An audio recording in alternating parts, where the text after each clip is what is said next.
Everyone.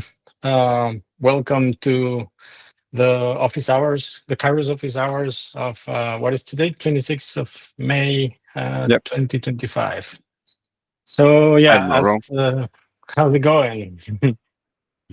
All good. Nice. Yeah. So we try to follow this new approach to office hours where we are answering questions that we don't really have the time to answer them during the week. I guess we're a bit too full at the moment, but still, we want to give you an answer, and hopefully, uh, means you can also just come and join us to this hour and come bring your questions in person. Anyway, um, any particular thing you wanted to bring up, Demetrius? No, no, not exactly. No. Let's go through the list of items. I think you already have one in the, let's say, agenda. We're using a ticket, I think. There's an Yeah, agenda so people know where to put something if they want it to be discussed, even if they can't make it, because time zones are hard. So we we we put this call in late hours for European time zones. But yeah, it's still sometimes hard for people to join. So there will be a ticket, and if you just put an item there, we will try to discuss it. And you indeed. It's tricky with time zones always. know, So let's see. I think I have a window that I can share. This one is a tricky one, so maybe we'll take all the time just talking about this one. Mhm. So it says there, UKI correct choice for a air-gapped install of first node. So I guess there's a lot of dissect here in case someone, if just getting started with Kairos, I guess this user is clearly a heavy user. He understands a lot of things. He's trying to use the UKI images, which are the ones that can offer you trusted boot, basically. And he's trying to put an air-gapped installation, so a system that can be set up even without internet at some point. Yeah, and the question is, hey all, been trying to keep up to date on Kairos and components. I want to bootstrap my first node fully offline as if itself will take the role of gateway, router, DNS server, DHCP server, etc. Currently thinking about OpenSense. Oh, how do you pronounce that? OpenSense, I guess. Not sure. I had to look it up. As VM on Kubernetes via Kubebit, what is the recommended approach here? Will system extensions work for this VM image and put all the rest in UKI? The idea is to add other nodes via netboot and build their images on the first node uh, once it has internet access.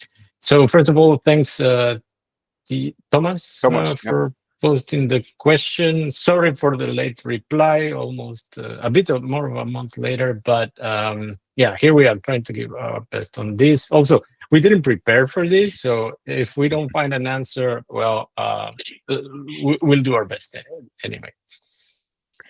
So there is a lot into it. Let's split it. First of all, we're talking about air-gapped installations, which means to stay air-gapped, all the images you're gonna. It doesn't. Oh, you don't share anymore. Sorry, Uh, let me put it again. so it doesn't mention whether it's for Kubernetes or not, but it definitely. It is because it says It is, Kubebit. yeah. So Okay. all the images you're gonna need for Kubernetes have to be there beforehand. That's one thing you have to store uh, on your persistent disk. Actually, there is a certain location, if I recall correctly, in K3s where you put the images and they're automatically loaded. So let's assume it's K3s for this one. I don't know if that's Can for we K0s. So we dig a little bit deeper on that for me also to understand.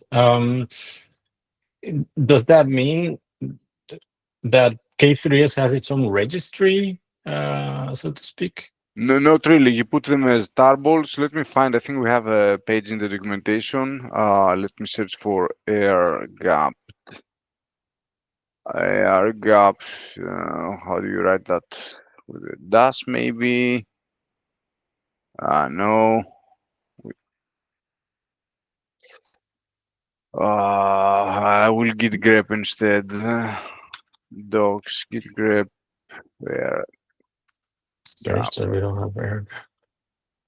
Yeah, air gap. There's in examples air gap. Air Uh, gapped ISO. yes, examples air gap ISO and somewhere. I'm not sure if you're no, you're sharing your browser. Oh, nice. We have a Tori here. Welcome. Hey guys. Uh, Hi Hmm. Tore. I guess, I guess it's this one, the one you mean, air gap. Let me see. Yes, yes. No, no. In examples, yeah. Oh, I Uh, have another one. Yeah, it's this one. So somewhere below, we mention how you download an image and where you put it. You see with Docker save and then building an ISO. So there are instructions on where to put it. I'm mhm. trying to find the actual path. Oh yeah, here targets. Uh, So you add it as a bundle yeah, target. yeah, that's a bundle. That's where the bundle writes it. Actually, that's important. Where is that defined though? Where do we build the bundle? Does it mention? Um, So, just eh, for context, we're splitting one ticket here. In concept. So there's a lot involved in this ticket. So we're explaining how you can first spin up a Kairos node with all the images loaded, so completely air-gapped and get Kubernetes running. So we're looking for the relevant section in docs. Yeah, yeah. We had one. Yeah. Yeah, Example here. this one. Yeah. There was a ticket opened a couple of days back. Someone like was here, asking why doesn't. images under Barley Yep. brancher Yeah. K3S Exactly. agent images. Hmm. Okay. Yeah. Someone mentioned that gzipped images didn't work, and he had to extract them as plain tarballs. But someone else argued that it should work. So I'm not exactly sure. Maybe there is something there. Keep that in mind. But generally speaking, you put your images in that path, and K3s will load them.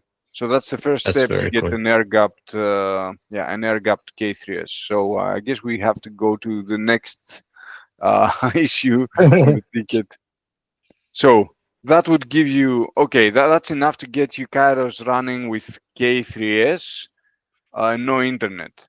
Then the Yeah. question is, so obviously OpenSense, maybe we can Google that up, but from what I understand, it comes as a VM.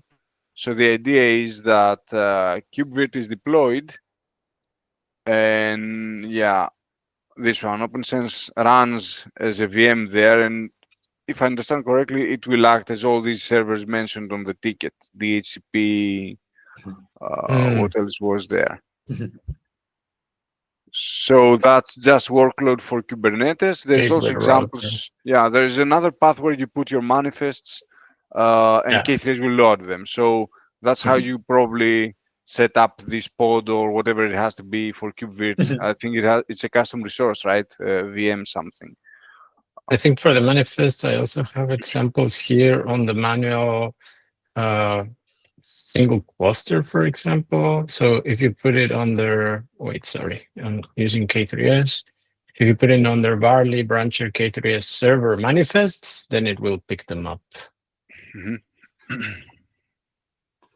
So that means, so I don't really remember in KubeVirt, if someone remembers, how can you point to an image? Because to spin up the VM completely offline, um, hmm, you define a VM. So I don't really remember that. How do you define? You define your VM in KubeVirt, and then how does it look? Like an, I mean, thing you define an ISO also, and you do the installation, something like that, or a disk.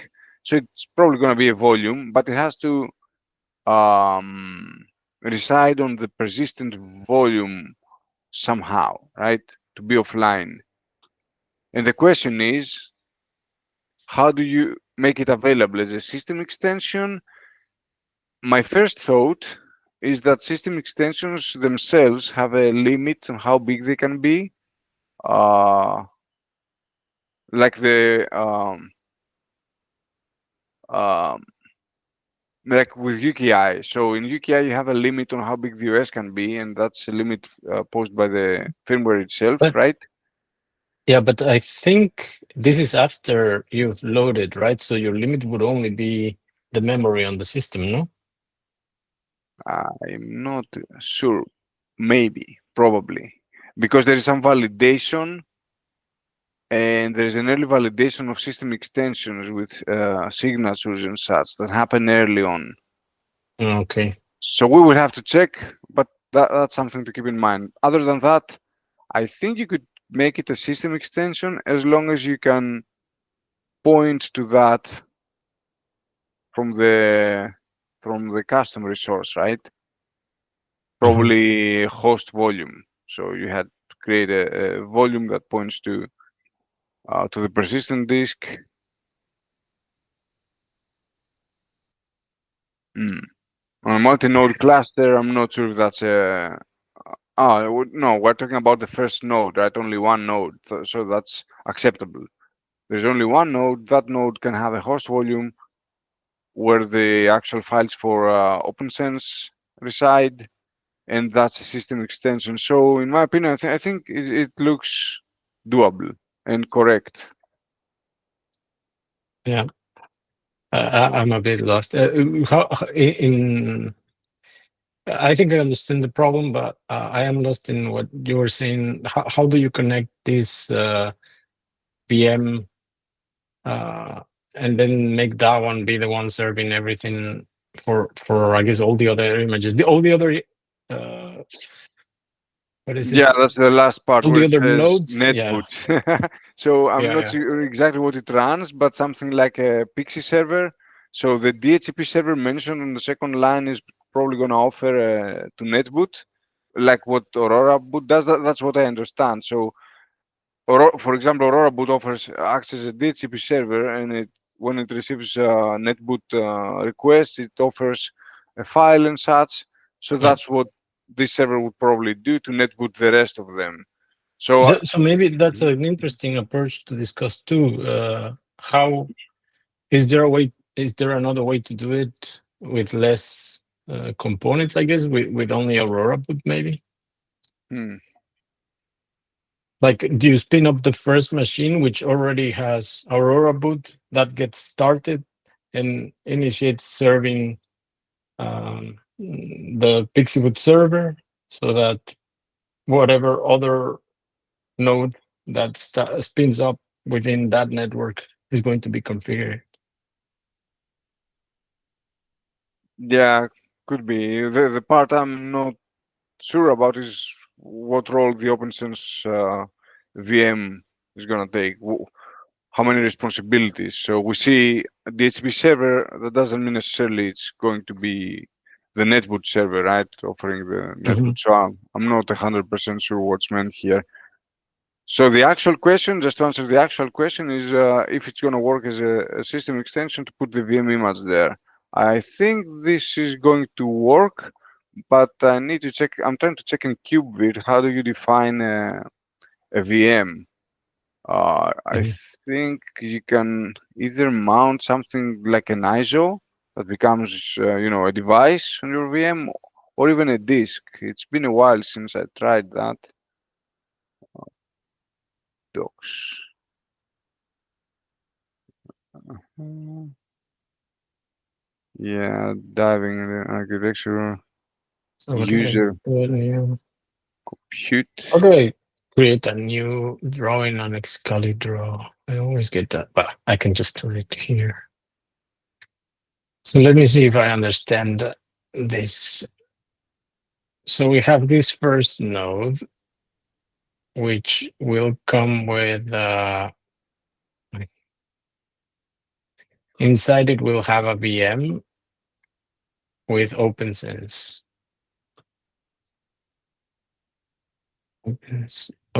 OpenSense. Hmm, is a black box a node? Yeah, I guess so. So if that's a Kairos node, you need another box. It's running Kubernetes. The red box is really a pod. Kairos node. No, but I mean like Kairos is an OS, right? So it can run the VM inside of it. That's what I understood, or am I mistaken there? Like OpenSys is running as a VM inside this Kairos node, Yeah, or but no? with another layer inside KubeVirt. Right. There's one more layer. We don't necessarily have to draw that. I'm just, Yeah. setting the facts here. Kairos K3, as we should also say here. Um, then there's no internet at all here, and we are going to spin up other nodes Mhm. that, if I understand correctly, this is also another Kairos node. And it will talk to this node, which will have some sort of net booting also service running here. Yeah, so it's not yet a Kairos node. So you have a machine actually This one, yeah, this is just a machine. That's true.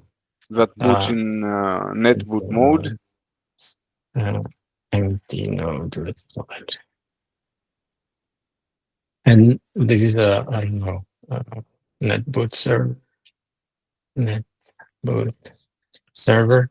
And then this will be configured. Now, my question would be, why not just have the machines have Kairos pre-installed, so to speak? Pre-installed. The whole idea is probably that you spin them up and they set up automatically, right? Or Yeah, but maybe you want to limit what those nodes access. I mean, the first one probably has access to the internet. The others, I'm not sure if they have to be offline or not. So maybe you want to limit what the actual nodes, the rest of them, have access to. So that these are open questions. Obviously, yeah, we don't yeah. know. I guess the way I would approach this problem, but again, that's too many assumptions for the question. But is that within your home, within your lab, office lab, home lab, whatever, you would pre-install Kairos on these machines, and then you ship them to wherever you don't have internet. And when they spin up, everything that needs to be there is already there. And of course, you have, in this case, OpenSys will act, I guess, as a Mhm. mimicking, like if you had internet for all these other nodes talking to this one. But then you don't have this netboot stage, at least, to do. Yeah. Yeah, so it looks a bit complicated to me as well. Maybe there are other ways to solve that. Also, I'm not sure why the node initially doesn't have internet access and later acts as a gateway, which means it has an internet access. So, I guess that is given by OpenSense. Or I'm not sure if I'm misreading this, but the first node fully offline, because it will act like it is the internet to the other nodes or something like that. mm, Or am I reading this badly? maybe, yeah, I don't know.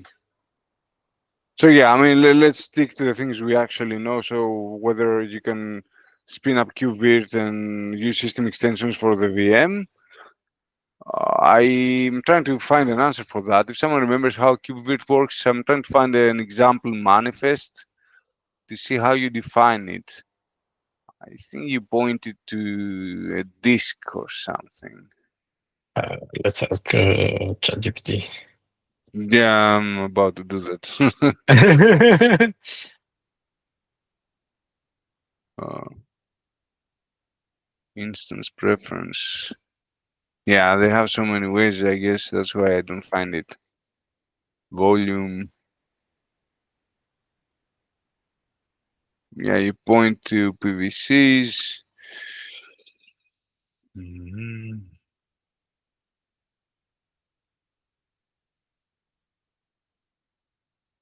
The one I remember for sure is that you can define an ISO and mount it.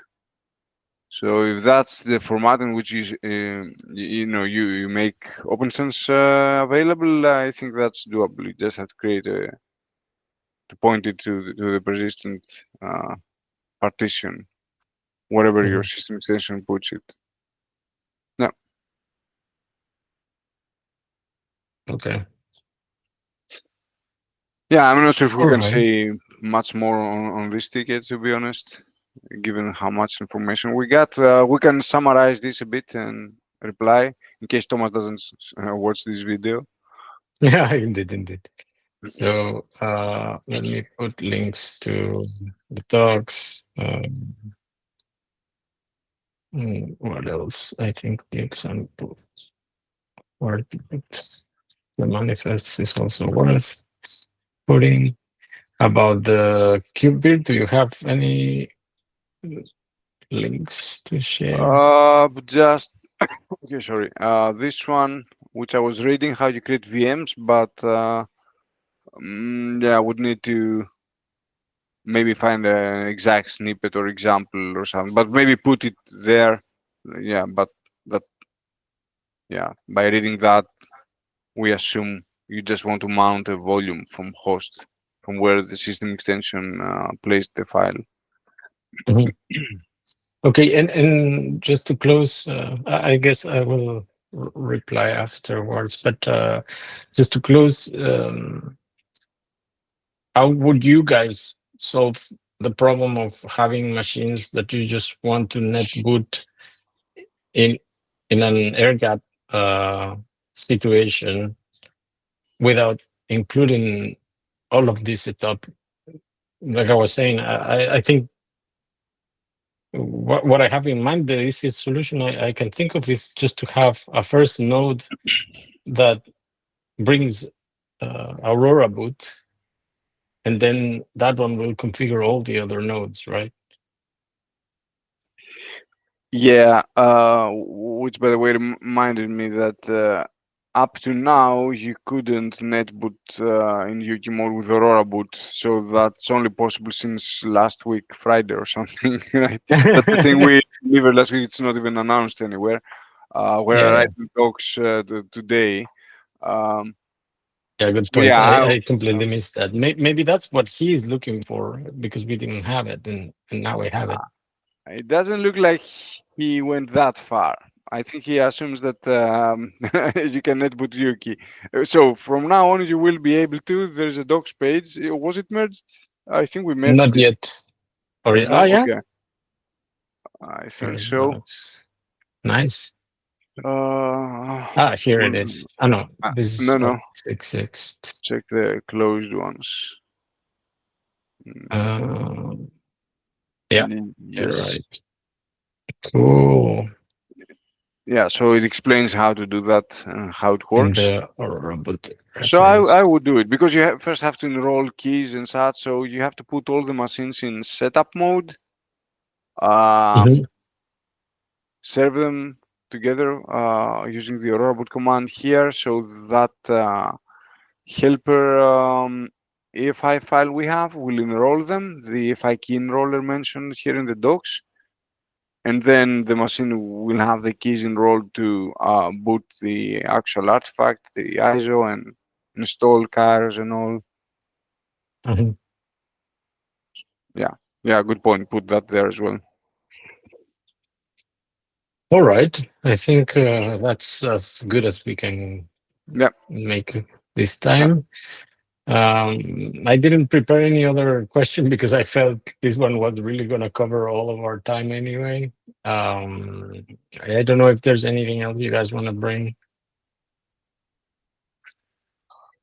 I'm not sure if it's the right call to go through the items we delivered. We don't have a demo call per se, like something Yeah, that's a for good idea. announcements. So maybe we can just sometimes, if we have time left, we can just go through the list of delivered things from Yeah. last Do you want to sprint. present that? I don't mind. Yes. Give me a second. My whole screen. Yes. So, yeah, I'll go just through the important ones. Yeah. Some bugs here, just that logs couldn't be written, fixing docs, FIP support. So we had an example for FIP support in Ubuntu 22.04. Needed some Mhm. tweaks to work on that. missing packages in Fedora. That was from today, actually. Yes, Aurora Boot has an API now. So we had a web UI. We presented that in KubeCon and other places. So you could click some buttons and get your artifact built, but you couldn't do that programmatically. Now we have an API, so you can make HTTP requests and build artifacts using Aurora Boot. So this is the pull request that brought this. There is a small section mentioning that in the docs. Under what page is that? Reference Kairos Factory. So you would go there, documentation. What was it? Reference. Um, Also in what- Aurora, but the no. Kairos Factory, and there near the bottom, the Factory API section.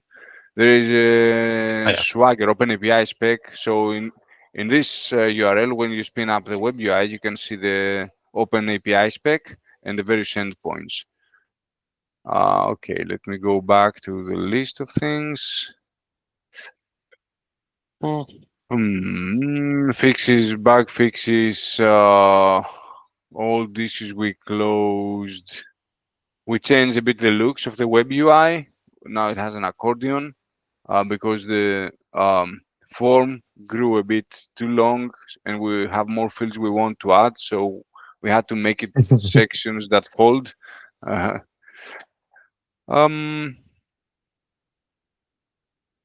to- yes, removed some arguments. So UX improvements in Aurora Boot. It was a bit focused on Aurora Boot. I think the others are from the previous sprint. So mainly it was the net booting. So some fixes in Aurora Boot, net booting for UKI, and work in progress for the rest, like the operator and all. But we can discuss about them when they are ready. Maybe next week. Yeah. Nice. That's gonna be a cool one. That was it for me. From me, don't know if there's anything else. Ettore, anything in your mind that you want to bring up? No, maybe we can discuss a little bit about the operator, just to give an idea to people what to expect. What's the scope also? Basically, that would make sense probably. Yeah. So yeah, it's a big epic. So let's say it's the base work for in the future copy support. So it will be used at that point to implement copy, but even before that, it's going to be very useful. So right now, we're using the system upgrade controller to do the upgrades, but it's a bit limiting and we don't fully control it. It's not our own project. We can't make the changes specific to Kairos. So we want to define that in a more Kairos in a focused context, how you perform upgrades through Kubernetes. So we started our own operator, currently a very small one, implementing just the upgrades, making sure you can only you can target only Kairos nodes if you have to. If you have a hybrid cluster, for example. So yeah, it's the initial work setting, the ground for more work. For now, we're hoping to get something out that can replace the system upgrade controller and perform upgrades. Yeah, exactly. Also, maybe worth mentioning. I mean, the long-term plan is to basically streamline and have first-class citizen for the operation in Kairos, like even resetting a node or pushing configuration to the nodes. So this is something that it's basically our operation that you can do now with system upgrade controller. However, you need to be expert, right? A Kairos expert to do this kind of operation. So having the operator is like trying to organize in a single component all the pieces that are management of the node. Yeah, because right now, if you want to tweak it, it's actually a bash script. The SAC, exactly. let's say it's a SAC upgrade script, so system upgrade controller upgrade script we have. which is doing some strange namespace changing to reboot and all that, which don't have to be exposed to the user. So the user simply wants to upgrade, right? So if you describe that in Kairos terms, you say, hey, upgrade my nodes. But if you go into the script, you see things you probably don't understand why they have to be like that. So that's the complexity we're trying to wrap in a nice UX. The- I haven't been exposed too much to it, but I remember last time I used it, I also wanted to upgrade the recovery partition. And for that, I needed to modify the Yeah. base script. Um, what is the idea there? Like, what will this new controller expose? Will I be able to easily say, oh, do this on the recovery too, or only on the recovery and also on the active? How do you guys envision this one? I don't want to promise things, but hopefully it's gonna be, just a flag on the Smart custom man, resource. a politician in this group. Yeah. If we get funding, you're gonna have a Boolean flag saying, "Yeah, do my, upgrade my recoveries." Well, I sent a link to the actual script. If you want to have a Let look, me and share. from what I see, we also implemented recovery mode at some point to perform recovery. So you see how complex it is, right? Yeah, you're saying Ah, so. yeah. Yeah, if you go below at line 88, Yeah, that's where recovery logic starts. But you see, Yeah. the user doesn't want to see that, and they definitely don't want to touch that. I want to I know. frighten the user that we are relying on this. I mean, there will be still a way, to do this kind of operation as well. Because I Yes. mean, like super expert user might like the fact that you can Yep. Yeah. handle the node, but still, having simplification layers going to help everybody, Yes. mandate Yeah. Yeah. day-to-day mandate. Yeah. It will not Nice. lock them out. They will still be able to run arbitrary commands if they want to. But yeah, most users will want to perform certain actions like upgrade, Yes. reboot, whatever, right? Yeah. That makes Nice. sense. Very cool. Awesome. Thank And you. since it's a work in progress, right, and we're designing, it's the right opportunity for people to bring their own use cases. So we keep them in mind and, accommodate for those as well. Absolutely. That's why you're more than welcome to join these office hours. Yep.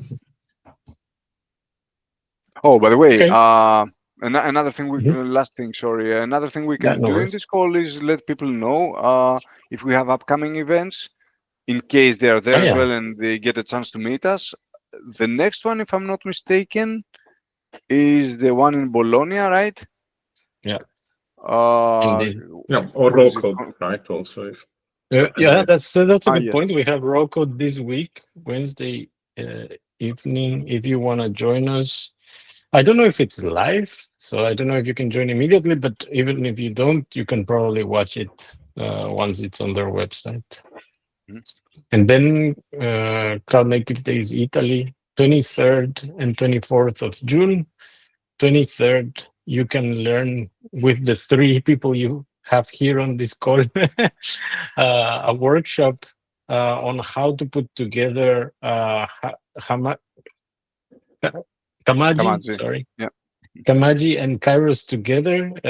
What's the idea? With Kamaji, you can perform HCP or hosted control plane architecture, meaning that your control planes go into a single node because you might want to reduce costs or any other reasons.